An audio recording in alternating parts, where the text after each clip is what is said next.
Alright, got this big Alliance. I don't think that they put a length on their sticker, unless I'm missing it.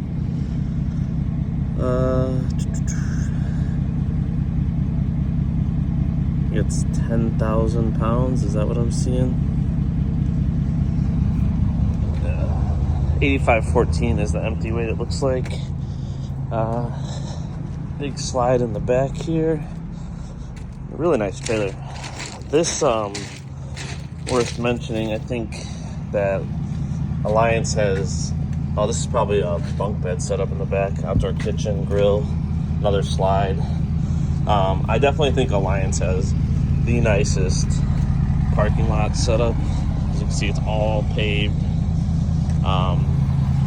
and just lined up nice. You're not dealing with mud or puddles or anything, and everything's marked well. So, but yep, I got this big one. It's got a little bit of an issue I'm trying to figure out. I was told it's going to Green Bay, and the paperwork says it's going to La Crosse, so I'm just trying to figure out where I'm going.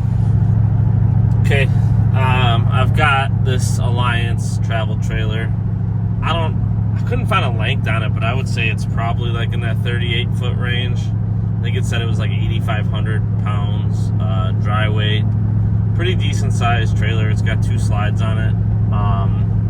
Luckily, it's not too windy. I think it's like 17-mile-an-hour gusts, so nothing too crazy.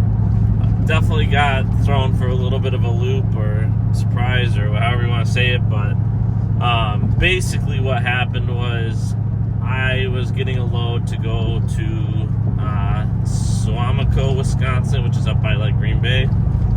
It's a decent run. It's like 5 hours from Elkhart. Pays I think $700 to go there, so a decent run, which is what I was looking for when I talked to my dispatcher. You know, he asked if I wanted like a short run, long run, and I said, you know, somewhere in the middle. Since I can't run a lot of loads this week, this is my last one of the week. That way I can make some money, but I didn't want to run anything too far. Just because I am leaving tomorrow, so I still got to pack and stuff like that. So I was picking up an Alliance, which is in Elkhart. Saves me a little bit of time driving. I did hit a ton of traffic because of the construction right near Chicago. And then there was a semi-truck accident in Indiana that slowed me down. So running behind, I go to get my paperwork, and I'm filling it out, and I realize on the packet it doesn't say Suamico, it says La Crosse. So I was like, all right, well, that's odd. And I asked the lady at the manufacturer, and she said, well, sometimes the dealerships will change it after we fill out the paperwork where they want the unit to go to. She's like, that, you know, that's probably the case. I said, all right. I said, I grabbed the paperwork and I went and found my unit, getting it hooked up. I texted my dispatcher. I said, you know, I know this load is supposed to go to Suamico, but the paperwork says La Crosse. I just want to verify I'm okay to bring this to Suamico. So, long story short, he accidentally sent me the wrong unit. This one is supposed to go to La Crosse, not Suamico. So I could have went back and switched them out and got the one that is supposed to go to Suamico. But I was already hooked up, and it's an hour difference. It's an hour further for me to go to La Crosse than Suamico. So it's adding like basically 2 hours to my day. I figured by the time I unhooked this trailer, went back to the office, got the right paperwork, came back, hooked up the right trailer, I was probably going to lose at least 45 minutes. So I just rolled with this one, taking it to La Crosse. Like I said, by the time I would have messed around with all that, I probably would have got home like an hour and 15 minutes earlier. You know, my day was kind of screwed already, so I figured I might as well just roll with this, make a little extra money. This load pays an extra $140 over the Suamico one, so it sucks, but at least I'm making a little bit more money. I definitely would have probably left earlier had I known I was running out this way, because I'm probably not going to get home till like 9 o'clock at night, which sucks. But leave for vacation tomorrow. I should have enough time in the morning to pack, so I'll just do that.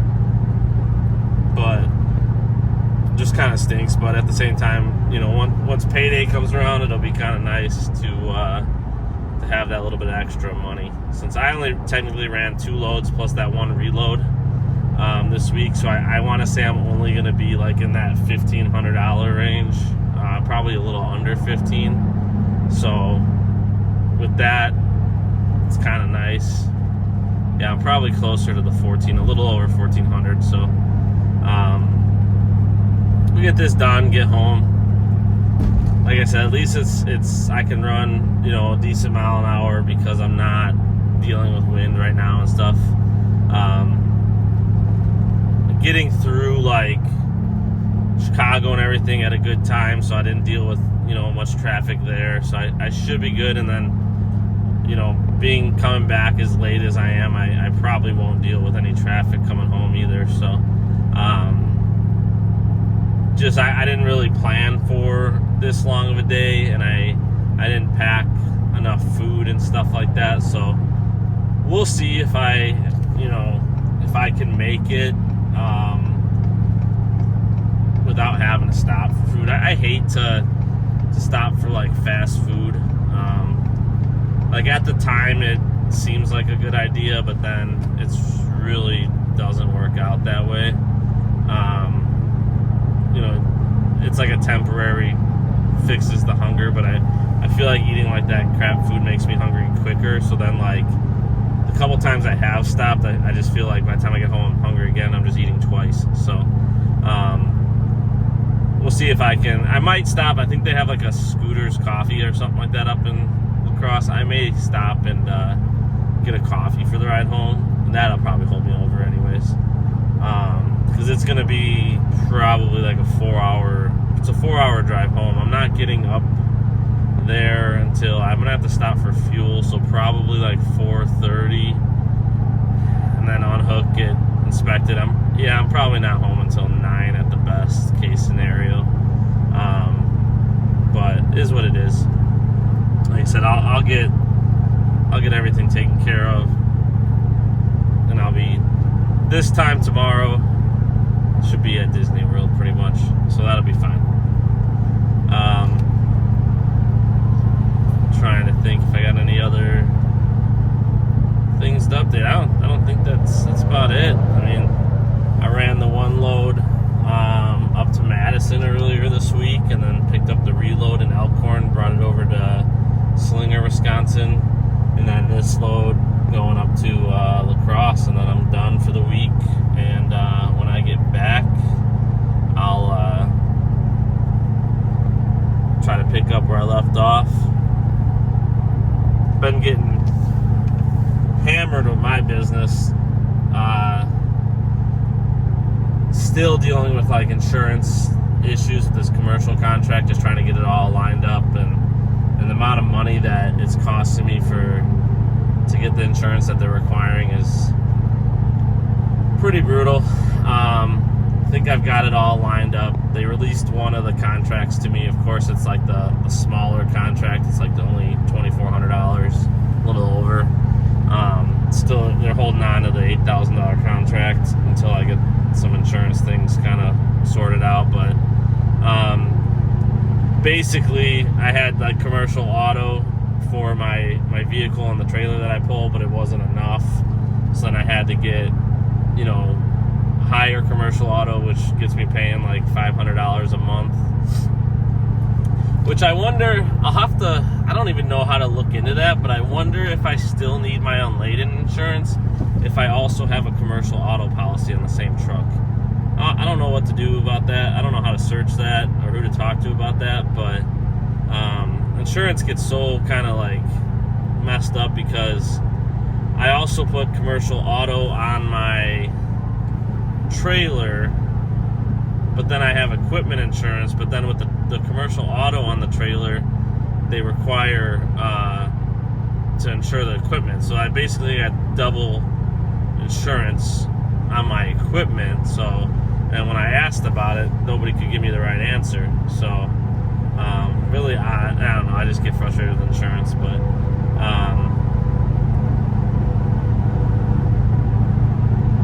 I think with the village I'm dealing with, they have a requirement for workman's comp insurance, but I don't have any employees anymore.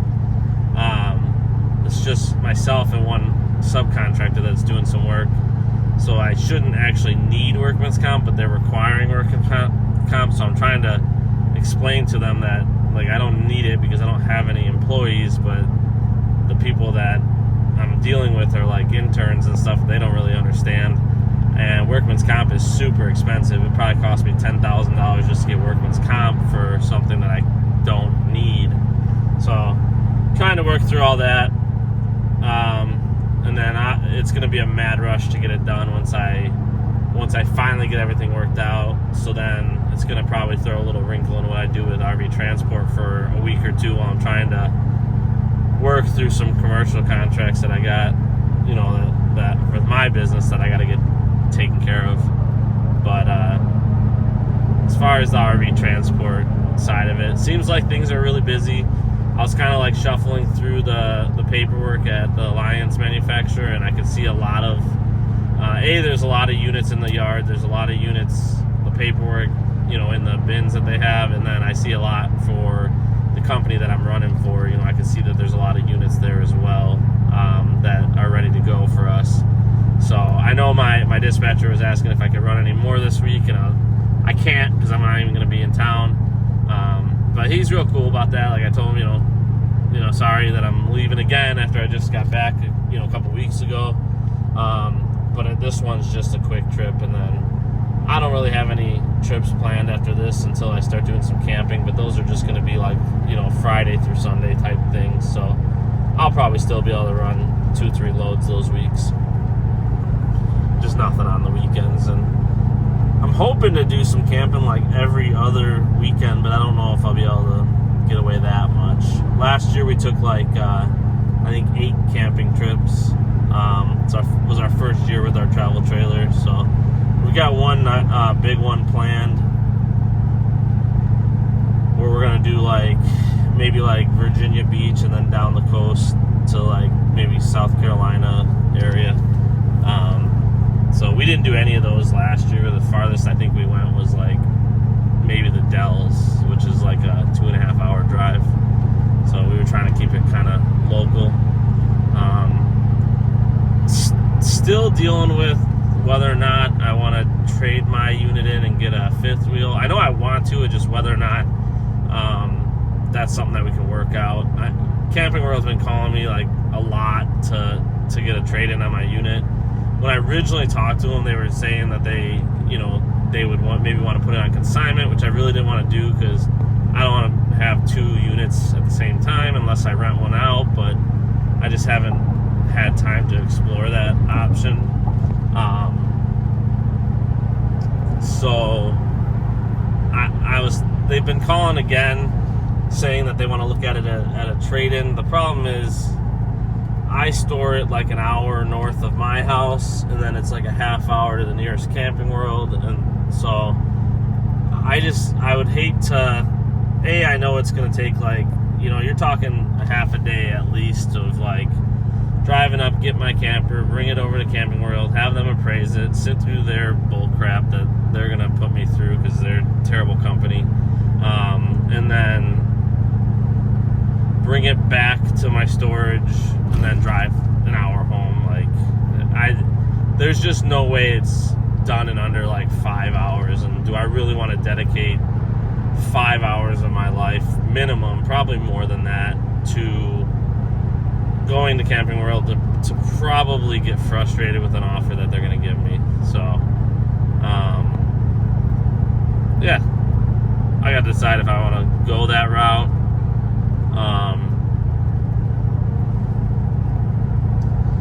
I don't know, we'll see. Maybe I'll just wait until like our first camping trip, and then maybe when we're done with it I can run it over and make it like a trip on my way to drop it off, I can have them appraise it. So it's not necessarily like a dedicated trip. I don't know. I'll figure that out. But I would love to get a fifth wheel. They definitely tow nicer.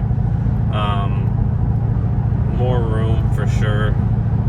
Inside, like, it feels like you have more room because the ceilings are higher and stuff like that. But it's also more money. So the one that we have is perfectly fine for what we do. It's a 37-foot travel trailer. Has the master bedroom, the kids' bedroom, one big slide in the kitchen. It definitely does everything we need it to. I really love the fifth wheels with the storage that they offer, because that's one thing, like with my travel trailer, I feel like with all the kids stuff and all that, like the storage gets filled up so quickly underneath the trailer there. It would be really nice to have that fifth wheel. And then the fifth wheel camper that we've been kind of eyeing up, it's an Eddie Bauer as well, which is what we have now, but it has like the bedroom in the back for the kids. Instead of just having like the couch and the two fold-down beds, like it has a legitimate like queen-size bed and then a loft above it, and then there's like a half bathroom back there. So that would be pretty cool. But again, it's, you know, considerably more money to go that route than what we currently have. So we'll see what happens. But I'm not sure if I'll do a video when I get up to this dealership or not, but hopefully I make it up there quick, get it unhooked. Hopefully the inspection process goes really quick, and I'll be back on the road headed home as soon as possible. So, and then I think right now I've got about 38% fuel left. I think I should be able to make it, you know, a little ways into Wisconsin before I stop, maybe even up to like the Madison area. And then, you know, if I can make it that far before I fill up, I'll have more. I mean, even if I filled up now, I would probably have more than enough to get home. But you know, I'm gonna try to push it until, you know, around that like 10%, 15% fuel life, fill it up, and then that way when I get home, I won't be like on E or anything like that. So, but it's about a 4-hour deadhead home after I drop this unit off up in La Crosse, Wisconsin. Maybe a little, maybe 3 hours, 45 minutes, because I shouldn't hit much traffic. So, just rolling with the punches. I got that Alliance trailer delivered up in La Crosse. I got there like 2 minutes before the service team leaves. I did look to see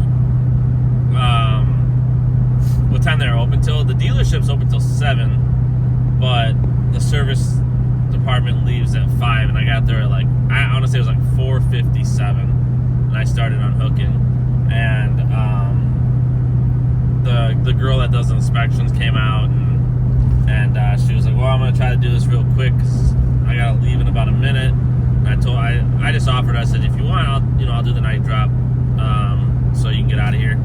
And she was super happy about that. She said normally if someone's dropping a trailer off and they see anybody, they make them do the inspection, right then and there. And I didn't want to do that. I'm gonna see this girl probably, in a couple weeks again if I go out there, and hopefully she'll remember me, and it'll just be a good relationship, working relationship, and I was confident that there's no issues with the trailer or anything like that. So other than some dead bugs all over the front of it, but nothing I can do about that. Definitely a long drive. Got about 4 hours home, maybe a little bit less. I did stop. I grabbed a coffee. They've got one of those scooters coffee shops right there. I grabbed a coffee and a sandwich just because I did not plan for this long of a drive, and I would have been starving by the time I got home. I will say that it always sounds better than it actually is when I get like the scooters coffee. I don't know, I'd rather just have a Starbucks or something, but that's what's right there in town, not out of the way, and right before I got on the highway. So stopped, got one of those, and like I said, a little sandwich. pull me over until I get home at about 9 o'clock tonight. That'll be it for this week. So I got that delivered, and I'll pick back up sometime next week. I'm not sure if I'll do like first thing Monday when I get back, or if I'll have work to do with like my business. So I gotta kind of see how that goes. But yeah, got it delivered. Took a little bit longer. Whenever I'm pulling a travel trailer, like, or any kind of trailer, like, it definitely takes longer than like what the GPS initially indicates it's gonna take. Just because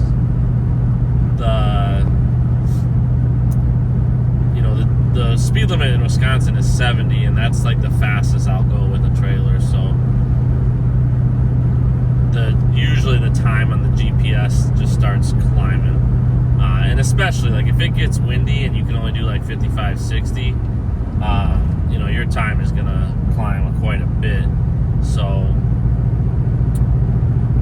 it ended up being like about 7 hours. It was like, I want to like 6 hours 45 minutes was my drive. So I'm gonna be basically making it back just in time for my hours. But that's about it. That was a pretty big trailer. Luckily the wind wasn't bad at all, so I was able to get it delivered in a timely manner. It's funny because up until like last week, I had only been up to La Crosse once, which is the longest trip I've taken. It pays out $840. And last week I went there twice, and then now once this week. So the first like 4 months I'd only been there once, and now in the last 2 weeks I've been there 3 times.